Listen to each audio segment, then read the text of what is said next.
James Gunn catching fans off guard with a major, and I'm talking major, Superman casting announcement. Let's break down the 3 big DC characters he announced to join the film earlier today, and the actors attached to him. Hold on to your hats. Well, earlier today we got a story via Vanity Fair, and it looks like James Gunn is expanding the number of heroes in the DCU exponentially right out of the gate. Earlier today we found out that 3 new major DC characters will indeed be joining Superman in the upcoming movie.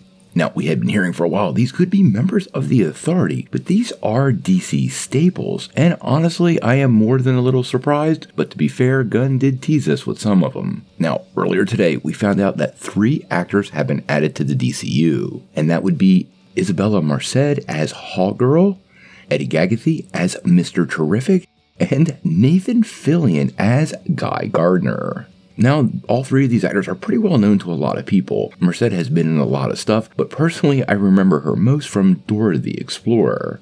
Now, Gathigi isn't new to the superhero world because he actually played Darwin in X-Men First Class before he totally got shortchanged, and Nathan Fillion is a close friend to James Gunn, has been part of almost all of his projects, and was most recently in Guardians of the Galaxy Volume 3 as the head of security of AlgoCorp. Now, all 3 of these characters are staples in DC Comics and typically pretty big members of the Justice League, shockingly giving us some big pieces of this bigger DC world right out of the gate. Now, it's still unclear how big of a part all 3 of these characters will have in the movie. Legacy is shaping up to have quite the Justice League level cast, but to be clear, Gunn has made it super apparent that this is going to be a Superman movie focused on his early days as Clark Kent. So I suspect all of these characters exist in this world, have history with the world, and will more than likely be introduced to Superman in the process. Now, I have to say, Gunn teased us with Mr. Terrific, so that doesn't surprise me at all, but Isabel Merced as HAWKGIRL, well, that one has me pretty excited. We've had some live-action versions of HAWKGIRL on television, but she's never come to life on the big screen, and after fans really did like Hawkman and Black Adam, I think she's a great addition. Now, we also found out in the announcement that Nathan Fillion will be playing Guy Gardner, and yes, he will have this signature bowl haircut from the comics, and after watching him play the lead security guard in Guardians of the Galaxy, he can totally be a jerk. So,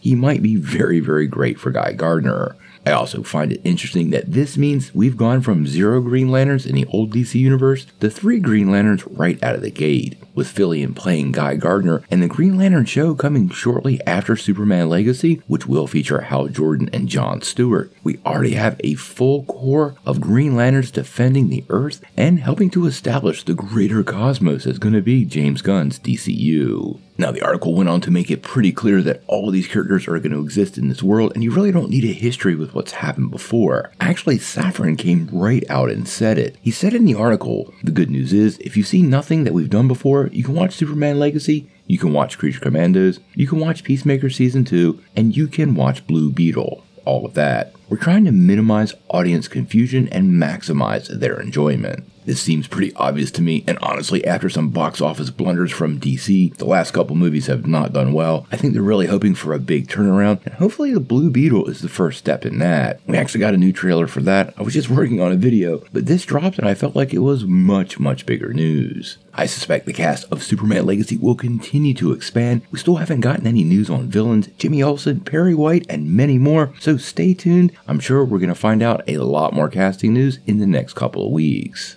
It's going to be an exciting 2 years.